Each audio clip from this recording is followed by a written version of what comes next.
Bonjour, alors je vous présente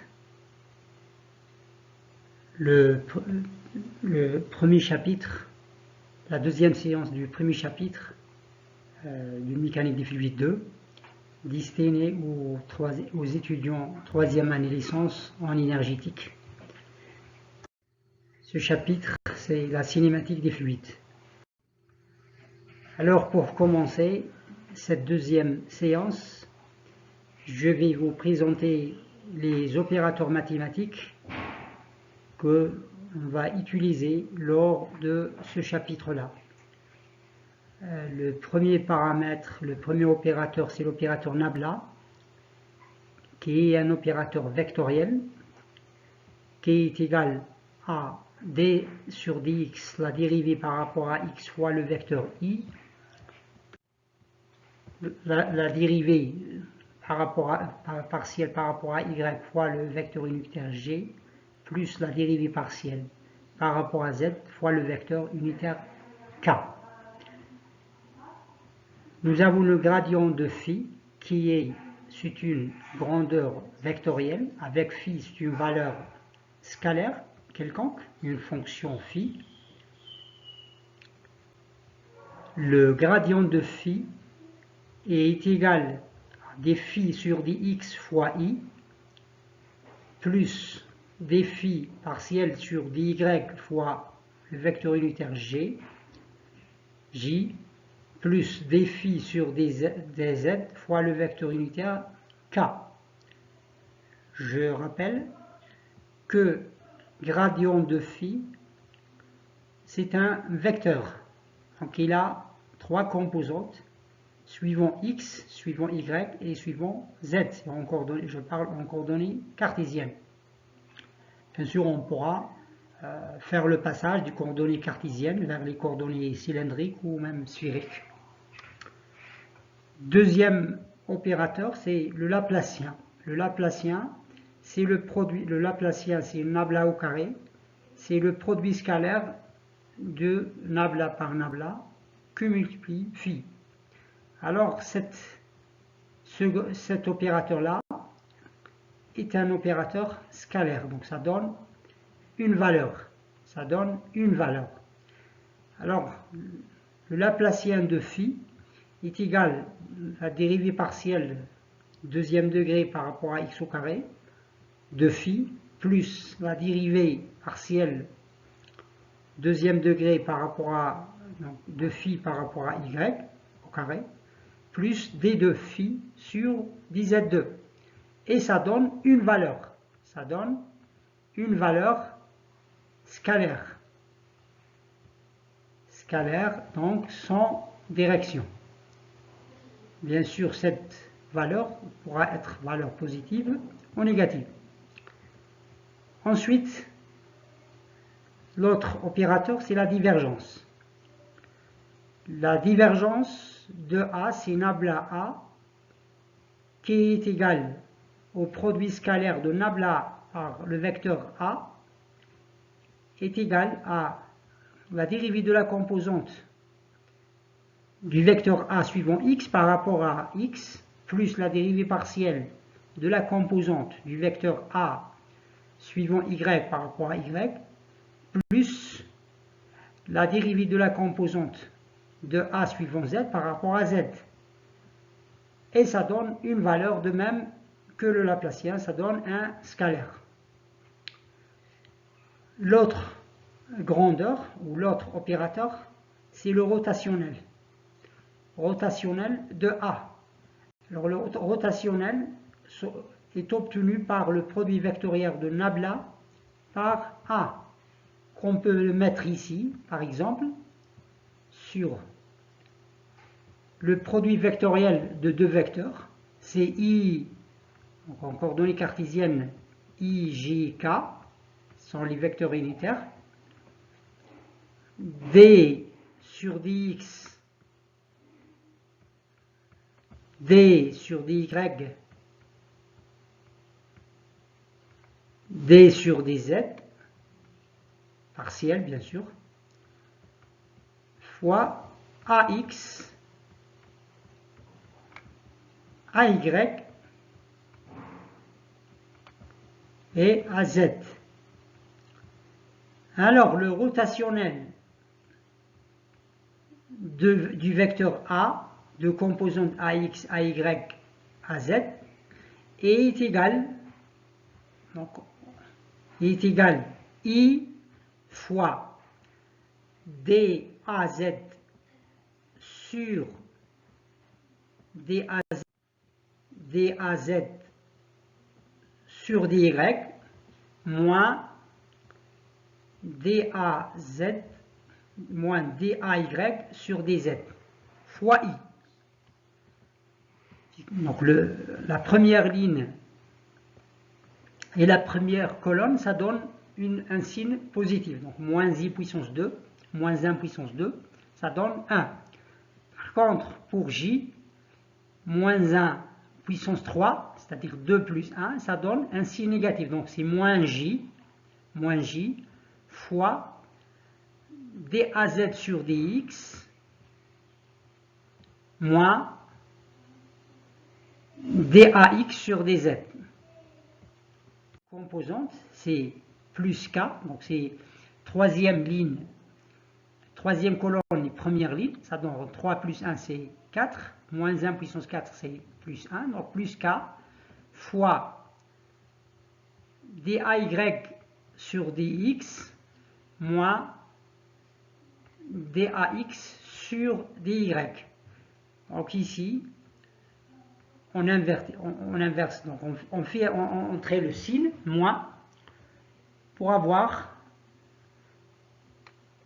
J fois DAX sur DZ moins DAZ sur DX. Et enfin, la circulation, qui est une quantité scalaire obtenue par l'intégrale de U dl, qui est égale, bien sûr, le vecteur produit scalaire qui donne U fois dl fois cosinus l'angle entre la vitesse, le vecteur vitesse et dl. On introduit aussi, donc on définit une notion de base très importante pour ce chapitre-là, qui est l'écoulement potentiel. Alors, c'est quoi un écoulement potentiel? C'est un écoulement dans lequel il existe une fonction phi telle que le vecteur vitesse v vérifie la relation v, le vecteur v est égal à gradient de phi, c'est-à-dire v, le vecteur v est égal à des phi sur dx fois i plus des phi sur dy fois j plus des phi sur dz fois k. Alors, donc, on cherche la fonction phi qui satisfait cette égalité. Et comme nous allons le voir plus tard, cette fonction sera nommée le potentiel de l'écoulement. Je rappelle la remarque, la fonction psi est définie dans le nom. En coordonnées polaires, VR, la vitesse radiale, est égale à 1 sur r dψ sur dθ, et la vitesse suivant θ tangentielle est égale à moins dψ sur dr, où psi, la fonction du courant, est fonction de r et de θ. Propriété de la fonction de courant, comme nous avons déjà parlé auparavant, on rappelle que pour un fluide incompressible, l'équation de continuité permet d'écrire divergence de V est égale à 0 c'est-à-dire dv du sur dx ou dérivé de la composante de la vitesse suivant x sur dx plus dv y sur dy est égal à 0. On introduit ici la fonction de courant, comme Vx égale à dψ sur dy et Vy égale à moins dψ sur dx, alors d de ψ sur dxy moins d de ψ sur dxy égale à 0. C'est-à-dire dψ, c'est une différentielle totale exacte. Puisque dψ c'est une différentielle totale exacte, cela signifie que dψ est égal à dψ sur dx plus dψ sur dy. La différentielle de ψ possède une seule et unique primitive, c'est-à-dire ne dépend pas du chemin suivi. Alors l'intégrale entre a et b de dψ est égale à, ça donne ψ entre a et b qui est égal à ψ b moins ψ a, quel que soit le chemin suivi pour aller de A vers B. Dans le plan x et y, à quoi correspond l'ensemble des points pour lesquels la valeur de ψ est constante? C'est la courbe y de x, courbe le long de laquelle dψ est nul. Sur cette courbe, on doit vérifier que dψ est égal à dψ sur dx qui est moins vy dx plus dψ sur dy qui est v égale à vx dy égale à 0, d'après qui satisfait l'équation de continuité qui donne moins vy dx plus vx dy égale à 0, qui donne enfin l'expression que nous avons montrée au début, il y a quelques minutes, dy sur dx égale à vy sur vx.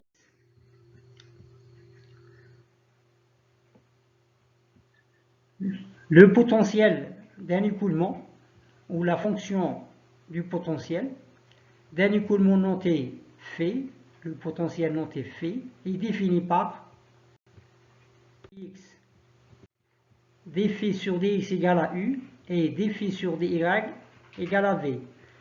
Cette même équation, c'est-à-dire on peut écrire la relation entre u, v, phi et psi, celle-ci est égale à dψ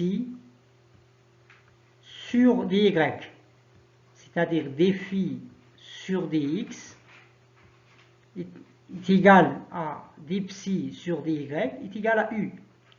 Et dφ sur dy est égal à moins dψ sur dx qui est égal à v.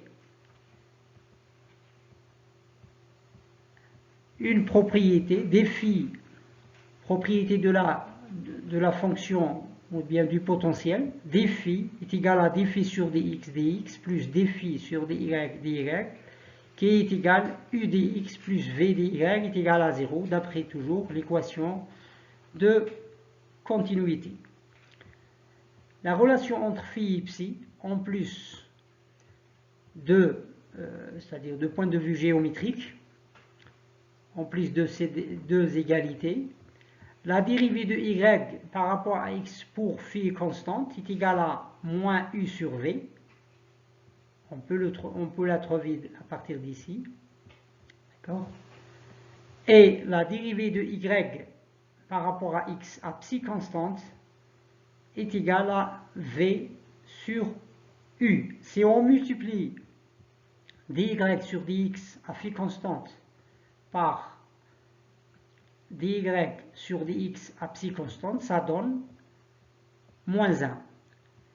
Cela signifie que la fonction phi et la fonction psi sont deux fonctions orthogonales, c'est-à-dire l'intersection l'intersection entre ces deux fonctions-là, en n'importe quel point, donne un angle de 90 degrés.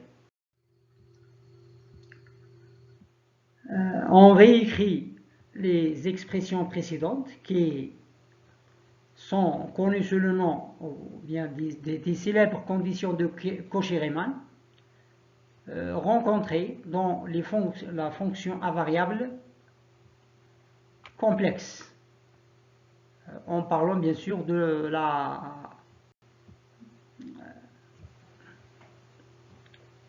la fonction invariable complexe.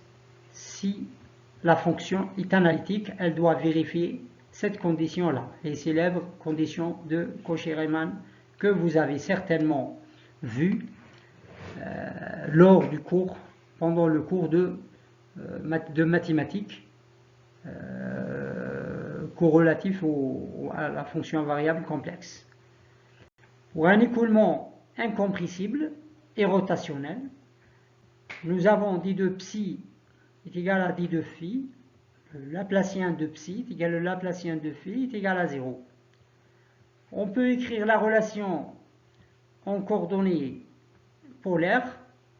Donc, UR est égal à dφ sur dr, qui est égal à 1 sur R dψ, 1 sur R dψ sur dθ. 1 sur R dψ sur dθ. Et Vθ, la vitesse tangentielle, c'est 1 sur R dφ sur dθ, qui est égal moins dψ sur dr, moins dψ sur dr. Soit ces deux relations en coordonnées polaires, si on travaille en coordonnées polaires, ou bien ces conditions-là, ces équations-là, si on travaille en coordonnées cartésiennes, selon la géométrie que nous avons. Je rappelle toujours qu'en physique, en particulier en mécanique des fluides, on cherche la façon la plus simple, la méthode la plus simple pour caractériser ou pour étudier un phénomène quelconque.